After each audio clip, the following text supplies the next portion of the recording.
I thought it'd be interesting to do a story on the JLEM, former Gordon River tourist boat. So in May 2021 I caught up with Rex Kearney and Alan Morrison, the present owner. This is a result. The JLEM was built in 1953 at Triabunna by Jim Jones.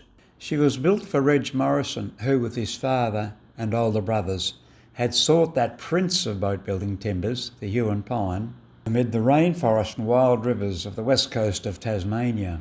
While some resented the hard work of logging, the isolation and the rain, Reg could see the beauty and the grandeur of the wilderness.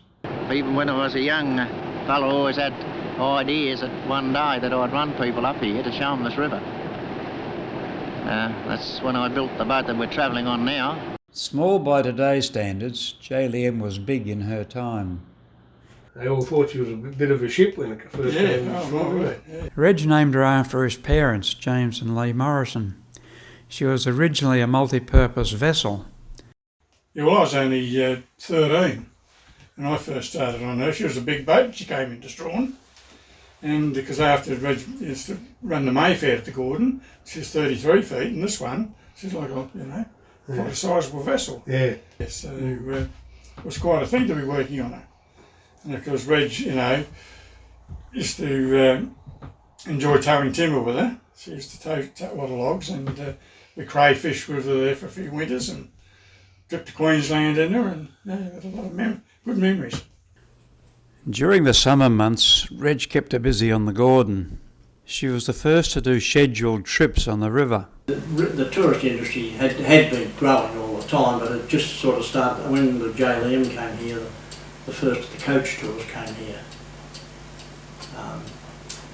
Because she could handle the coach tour. Yeah, the JLEM could handle a full coach. And of course she was a much more comfortable boat. Today, of course, she's only a dinghy compared to the current boats that operate. Because she had a canvas awning on the middle of there, seating up in there, and a lot of tourists would sit up there and here fiddle us up. Probably 16 people up in there, wouldn't you, Rex? Yes. It's about 10 hours, wasn't it, on the trip to the top of the river, wasn't it? Yes. And return, I think. Yeah, 8 or 10 hours. Oh, I think that's when they incorporated Hell's Gates, wasn't it? Yeah, Hell's Gates. But that was mainly summertime, though. Yes, that was a long day then, wasn't it? Yeah, long days, yes. My word. On these long day trips, passengers were served lunch in the saloon. Real long bench seats which actually faced the window, so the people had to come in one end and sort of sidle up, and there was tables here that used to pull out from underneath the deck shelf, and they used to pull out there, and that's where the passengers would be served their teas and coffees and scones, jam and cream and sandwiches that were prepared for them. Before she was lengthened, before she had 9 feet put on her, and it was only about, I think, £2 per person to go up the river. It was £2 for adults, half price for children. Alan's mother was hostess on the boat in the early days, and sometimes little Alan went too. And back in those days, they used to make the hamper for the passengers at the hotel, didn't they, Rex? Yeah, Ames Hotel. And so after all the tucker was given out to the passengers, then the safest place for me was to put me in the hamper box, so I couldn't go anywhere. But that's especially when it was rough out in the harbour, because Fair Island, and there was one time there when Rex was running the boat, and he'd drop me off in the punt. We'd tow the punt down, wouldn't we, Rex? And you'd drop me off in between Grummet Rock or Condemned Island and Sarah Island. Yes. I'd get in the punt, and Rex would continue the journey up the river doing the commentary and driving the boat for the passengers, and I'd go ashore cutting tracks on Sarah Island on my own until the boat got back. So they'd had somewhere to walk around, didn't they? That's right. Out up the tracks and around the old buildings there. They're all blackberries and that. Yeah, it was blackberries, yeah. Brackenfern. See the occasional snake on there, and oh yes, a fish snakes there. Cutting tracks, but it was all good though. a good experience, you know, being there on your own though. You've sort of thought about things a bit being on Sarah Island. Yeah, for sure. Yeah. Some of the old stories you hear, you know. Yeah. Well, Reg loved the river, didn't he? He could see the potential in taking passengers up there. Yeah, For sure, my word. My first impressions of the Gordon River was just wonder and bewilderment. I couldn't believe that such a forest could grow up to, I'd say, 13 to 1400 feet in some places, continually myrtle rainforest without a break, right from the water's edge to the tops of these high hills. And I would consider it one of the greatest rivers and forests in the world. Reg's ashes were sprinkled in the place he loved so much, the Gordon River at the boom camp, known as Pine Landing to the early loggers. Went to see national parks and also the forestry, and the forestry donated a nice big piece of Huon pine stump, and we got a plaque made, which is on that Huon pine stump, and that's at the boom camp. That's Reg's memorial in there. Okay.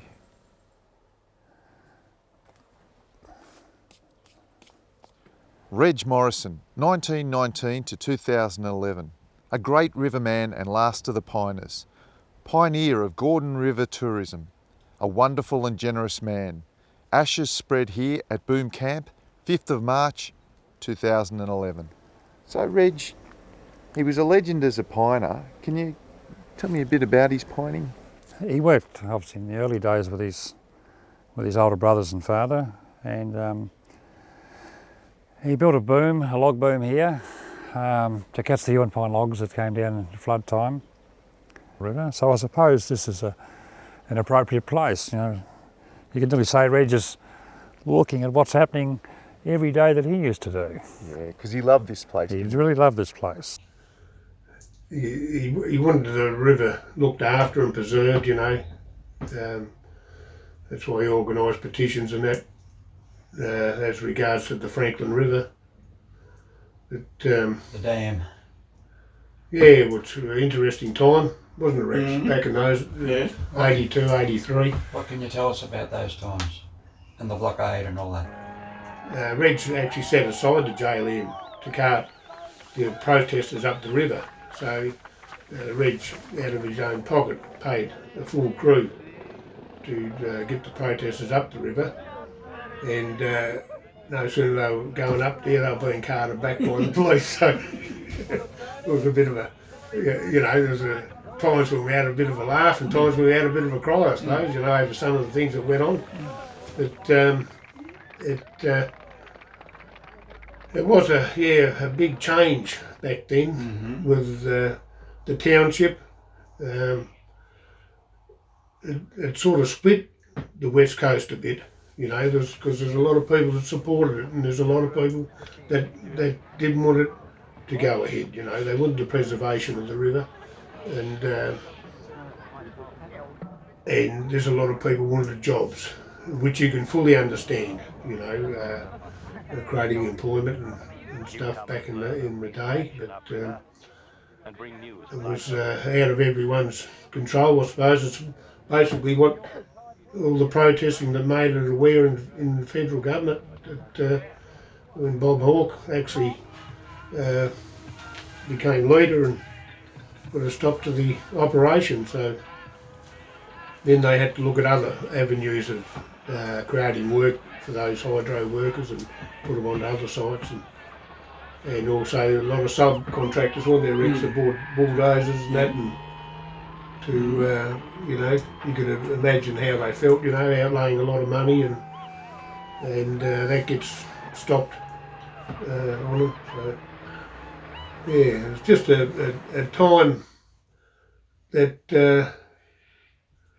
that you can reflect back on, I suppose, and it was exciting and it was sad, you know. The outcome, well, the Franklin River is still there. So Denny used to tell stories about hiding the boat up there, getting under under branches or something over the river, like this bloke, because he worked it for a while, didn't he?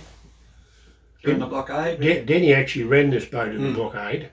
He was he was very strong in his belief, Denny was, and so the sort of job, the role, suited him down to the ground. Yes, there were times when he'd get away probably about 1, 2 o'clock in the morning, when there was no one around and everyone was asleep in bed. I suppose they'd be heading off down the bay with a load of protesters to get them up to the river and get them to the campsites. They camped just below Butler's Island, didn't they, Rex? That's right, yeah. In the bush there. And I think a few of them used to walk the track up there to the hydro camp too, I believe. But over her life, she, in the early days, she had a lot of rough trips on the coast and in the harbour.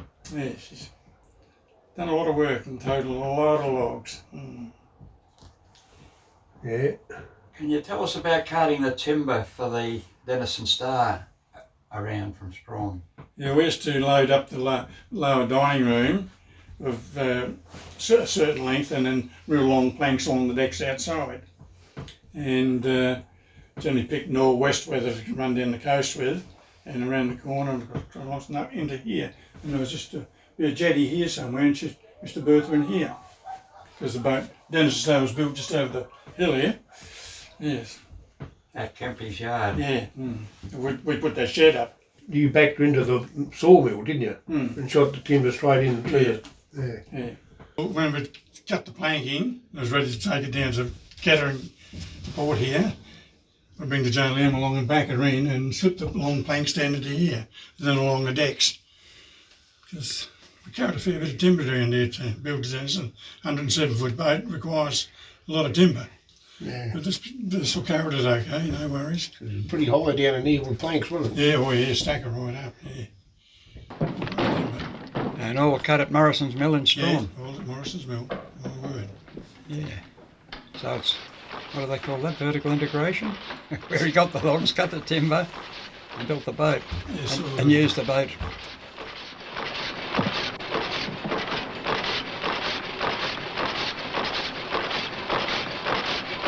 The timber that Reg and Rex were carting in the JLEM was for her replacement, the big Denison Star, named after the river from where the timber came. She was built by Ray Kemp at Woodbridge and launched in '69.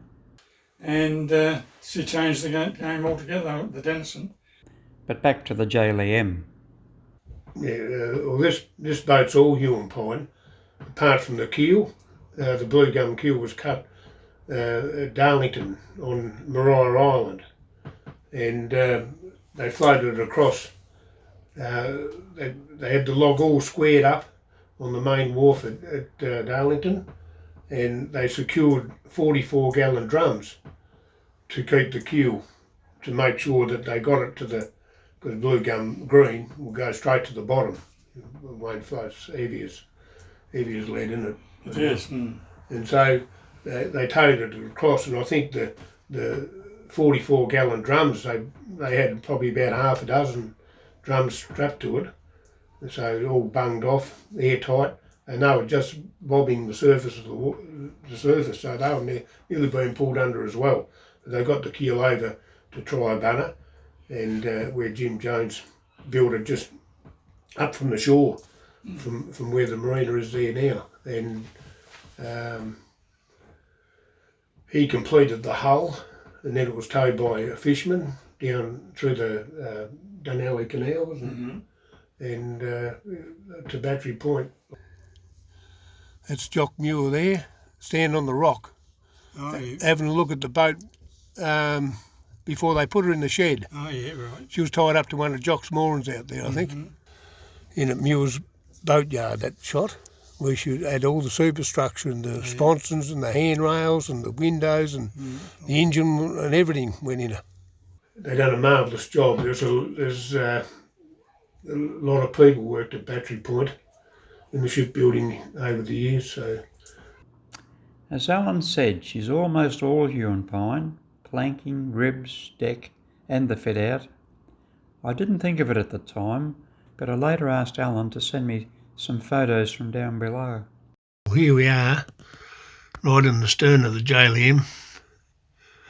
You'll see the big celery top knee there, going right up to the back, giving a lot of support to the stern of it. Some nice big knees, natural knees, a lot of Huon pine knees in the boat. But the boat itself is entirely constructed of Huon pine.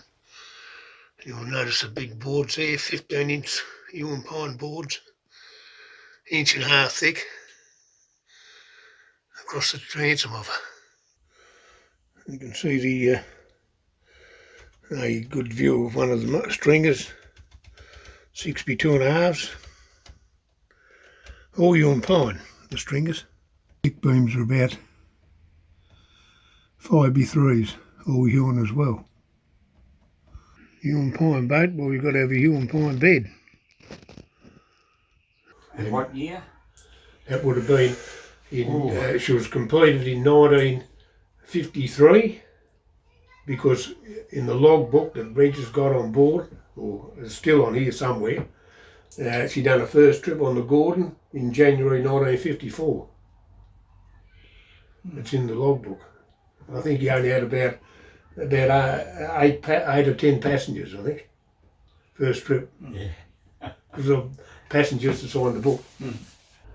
You know, the people got word of mouth, they get to see such a beautiful river like the Gordon River, and they start talking, and more people want to come to see these sorts of areas. And it was marvellous really the amount of Tasmanians that actually travelled that are in the book there, you know, and you know, groups from Rosebery and Burnie and Launceston, and as time went by, you know, the rest of all the mainland Australia was coming to Tassie, and you could actually see the demand that was needed, not only for this style boat, but also later when Rex would have been probably the first to bring the faster vessels and put them on the river. And Reg knew then that he had to compete as well to keep up the passenger loading. So he actually got a fast boat built over in WA as well, where Rex got the James Kelly 2 and the Wilderness Seeker constructed over there, and Reg got the Gordon Explorer built by Coleman Brothers. All field current design vessels, so really good vessels for the job at the time. Well. And today we've got the big catamarans operating. But back in those days we were travelling right up past Sir John Falls. Rex had a boat going to the Franklin River, just below the junction there, and Ronnie did too there for a while. But the main traffic really was to Sir John Falls in the early stage. Heritage Landing was constructed in the 1980s nearer the mouth of the river to give tourists a glimpse of the rainforest and a chance to stretch their legs. To give the tourists a break off the boat, a short walk inland around a Huon pine tree, big old Huon pine, then back to the vessel, give them a break, and then proceed on downstream. Because that was the termination of the cruise up the river then, back in those days. Because of the erosion? Yeah, for the erosion further on up. The vessels were allowed to go probably to Moore's Mistake, wasn't it, Rex? Yes. Up around the top end of Horseshoe Bend. Yeah. And then turn there and then come back down and land. But I think pretty well much these days they go straight into landing or turn out of Horseshoe Bend, don't they? I don't really know. It's been a while since I've been there too. Yeah. Probably that's you're probably right. Yeah. Yes. But anyway, it was a good place. They see the wallabies and a bit of wildlife in the bush, and look at a few leatherwoods out in flower, and young Huon pines growing as you walked all the way around. It was quite, it's a good little walkway. I think the old tree ended up falling down though, didn't he? The real big old one. No, I don't know. I think he sort of just split and fell down. Split and fell down. Yeah. I remember I run the Gordon Explorer for you, Mm-hmm. and we'd actually had engine trouble, and we had to wait for parts and that from Germany. Didn't we, Rex? Mm. When the motor broke down on us on the Gordon Explorer, and Rex, because I had to run the boat on one engine, and you know she's a big, 106, 107 foot long Explorer, and Rex wouldn't be too far away with the Kelly. So if I judged it right, with the right wind in the right place in the river, I could turn on one engine without having to worry about anything. But there was one day I got into a bit of strife. I had to quickly call Rex up and tell him to come back, because you better throw a rope on me. Throw a rope on me, pull me round, didn't it? Yeah, get it around. But we had a few times in the river, a few times out in the harbour. Mm-hmm. It put us to the test sometimes, didn't it, Rex? It did. Mm. But we got through it all, didn't we? Yeah. And Danny used to talk about the races to get the reflections. The big speedboats would be, is this true? Racing up the river so the passengers could get the best of the reflections. Well, first in, best dressed, it was, I suppose, wasn't it, Rex? First version got all the good reflections. Yeah. So, because being in that calm black water it'd take probably up to an hour, wouldn't it, to settle back down again, wouldn't it? And when you don't get that shimmer on the water, is the best reflection. I've got some beautiful photos at home, and it's only that you can tell the blue in the sky is a bit darker in the reflection, isn't it? It's hard to turn the photos upside down, you wouldn't know which way they were. Yeah.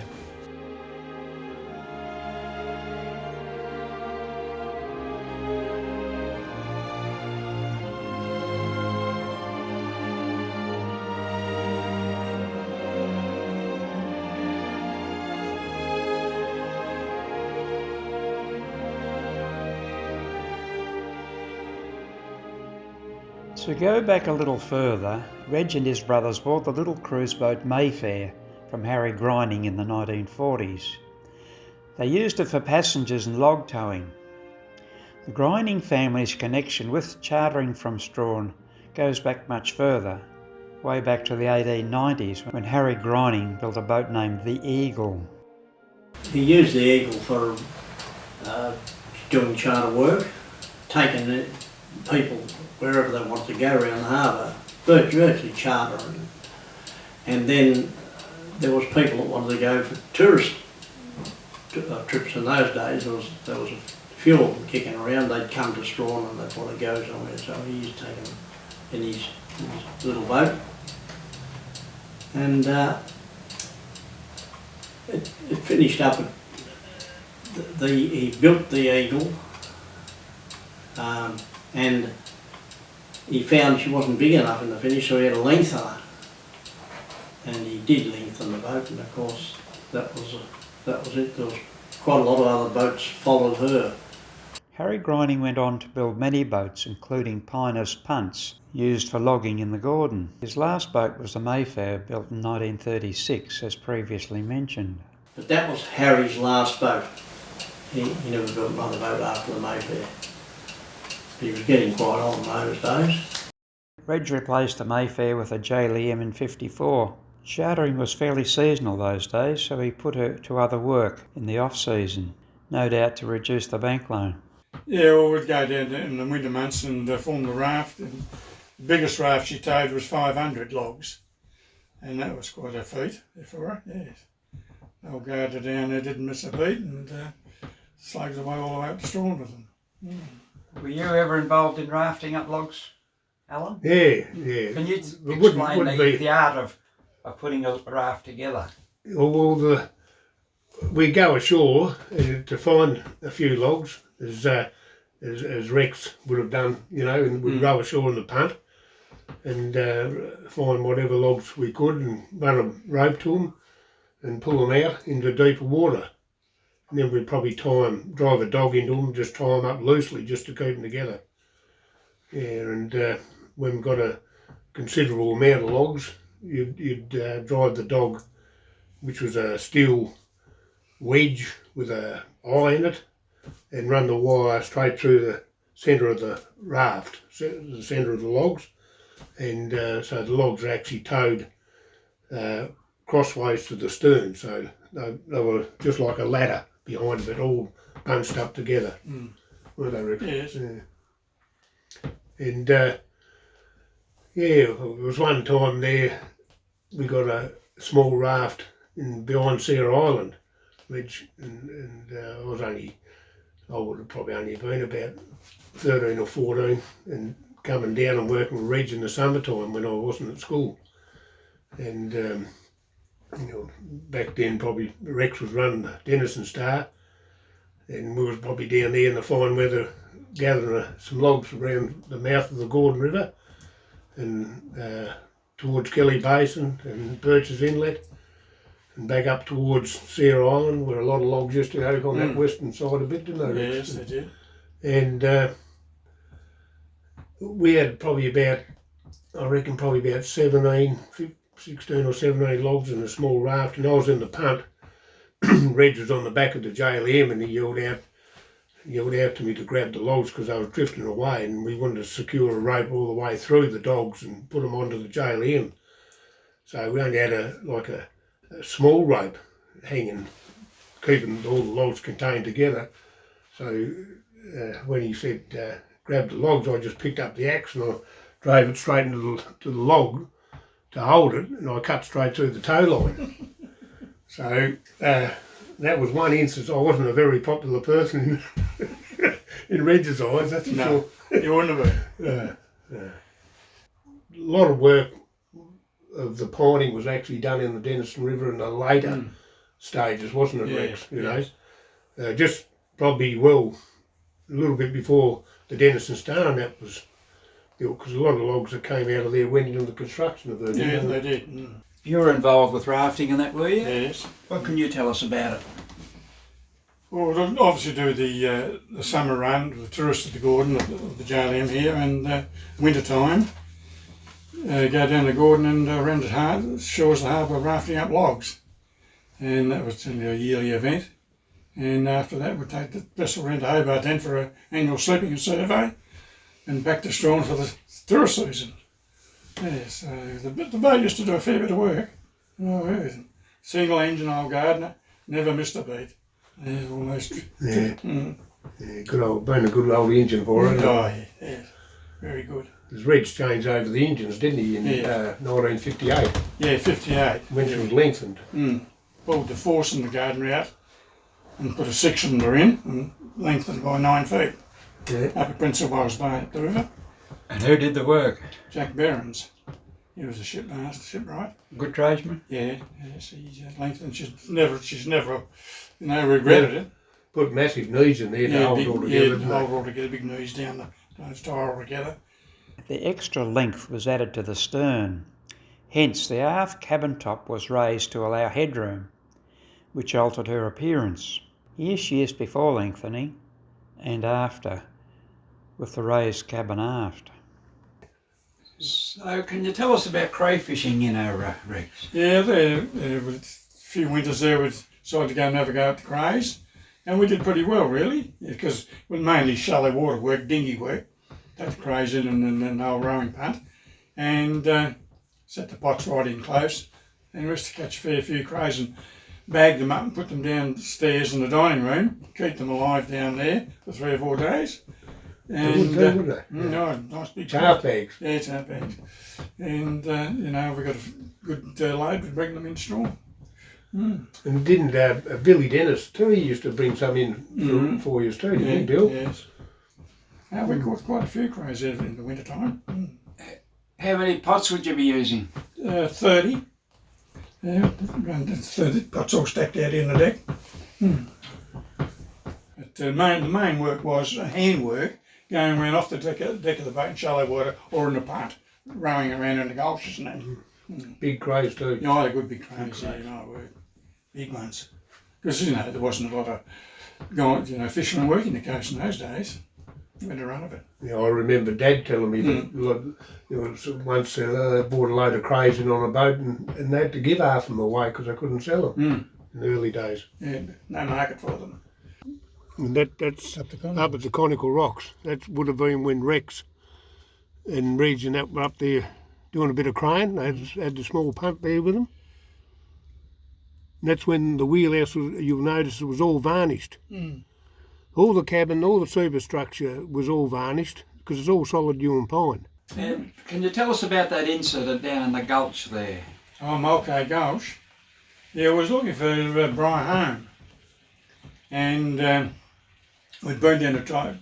Poor Davey talked to Clyde Clayton because he lived there, and he sort of indicated where you'd probably find her. So up the coast we goes, and we eventually found her, and then we had to moor a little bit up the coast in this gulch, Mulcahy Gulch, and we backed the JLEM into this gulch and put some mooring lines on her. I was there for a couple of days, and then the weather turned, changed from northwest went to southwest, and it was on the shore, and a bit of a swell came in, and we thought, we better very, very secure, and that thing's not looking too good. And by then, you know, the sea was starting to get a bit angry, and I was lucky to get her out of there because the gulch was sucking out virtually dry. Run dry, yeah. And she was just sitting on the bottom. And it's not a good, getting on dark. And it's not a good feeling to be on a boat that's sort of, grounding and rolling around.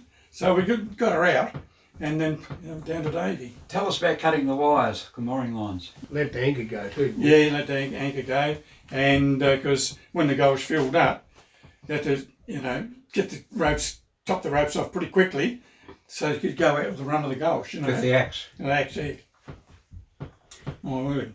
Must have been pretty hairy. Oh, it was, yeah. It was getting on dark, and then we had a fair old run 30 odd mile down to Port Davey.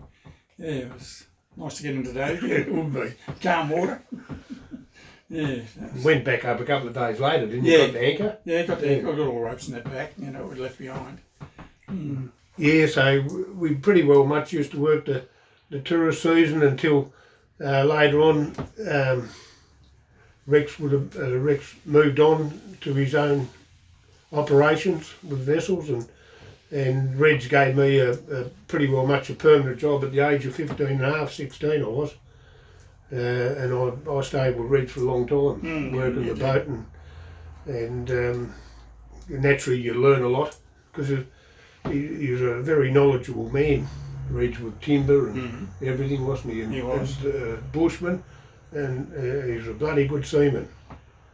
And how he can handle a boat, it would surprise a lot of people, I can tell you.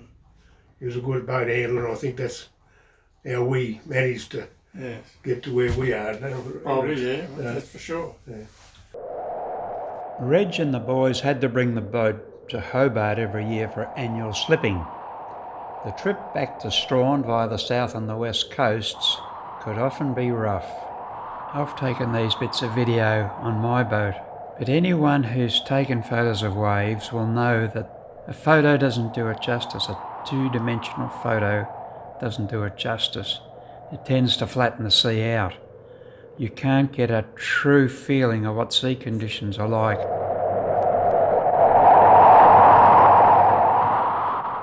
This bit of footage I took one day coming into Port Davey after working the pots. Oh, we'd, be down to bring the vessel around to Hobart for annual slipping and survey. Then invariably going back, we'd run into hard northwest weather. So into Port Davey, up the channel, up to the mines department camp, tie up alongside the jetty and go and sponge some food off them and hang around till the weather fined up, because, to punch up the coast northwest from down there, you just can't do it in a boat of this calibre, and you just can't go out there and thrash it to pieces. Too rough. There was one trip, wasn't there? Was you on that time when they come up and all the way to the Cape, and it was too rough to come in over the bar? They had to go all the way back down to Port Davey. Yeah, back down to Davey. So that's what a massive trip, Yeah, to get right up 90 mile up the coast and turn around and go back down. I was out of Port, in Port Davey, was in there for about 10 days, and it was blowing northwest, pretty strong for about 4 or 5 days, and no tucker. And we had to somehow get home, and it got to the stage when we was in Davey that we had mould on the green slime on the saveloys, and Red said just to wash them off, they'll be right, chuck them in a bit of boiling water. But it was thankful that we had blokes like old Max Hardy in Davey with the Cindy Hardy, and he actually gave us our one main meal a day, which was very, very kind of it. But back in the day, anyone would help anyone out. But it came to the crunch when we had to go home. No cigarettes, no food. And Reg was getting quite anxious, especially without his cigarettes. So we're going out past the Davey Reef between there and North Head. And anyway, I said to Reg, I said, it's too big a sea, mate. There was 2 breaks on the Davey Reef. And I said, we're going to have to go back into Davey. And so anyway, Reg made the decision to turn the boat in a just pretty deep trough. But as we're going round to starboard, the boat took an almighty bloody great lurch over, and I was hanging on to the air vent close to the wheel where Reg was steering. I had my arm wrapped around it, and all this gear shot out from behind the radio. And I looked down there, and I said to Reg, I said, I'll be buggered. I said, there's a packet of cigarettes down there, Reg. And anyway, he said, there's not, is there? I said, get down there and bloody get them. So it didn't matter how rough it was, I just had to get that packet of cigarettes out for him. And goes down there, and it was about 3/4 of a pack of, I think it might have been Craven A that he used to smoke back then, the cork filter. But anyway, Reg counted them up, and he said, if we get away tomorrow, which I reckon we will, he said, we'll be able to have 1.5 cigarettes every 2 hours, and that should get us home. Cigarettes are more important than anything. Yeah, you laugh. He made you laugh, Reg. You think about some of the things that, you know, that he says just off the top of his tongue, and he just makes you laugh so much. Anyway, the wind came round southwest and eased off, so they got their chance to get up the coast. Little JLEM being photographed by Reg probably out of the Denison Star as they roll across Port Davey up around North Head and north to Strawn. A bit rolly with the wind and swell on the beam. Across the sea, I am sailing stormy waters to be near you, to be free. I've sort of tried to keep the JLM looking good. Before Reg even passed away, he actually said that it's probably the best the JLM's ever looked. You know, I spent a lot of time on here, probably, you know, you often wonder whether, you know, you should be spending more time at home with the family, I suppose. You know, a boat is a love of life as well, and the JLM, you know, I just enjoy working on it. There'll probably be a day when I'll have to let it go, and that'll probably be one of the saddest days ever.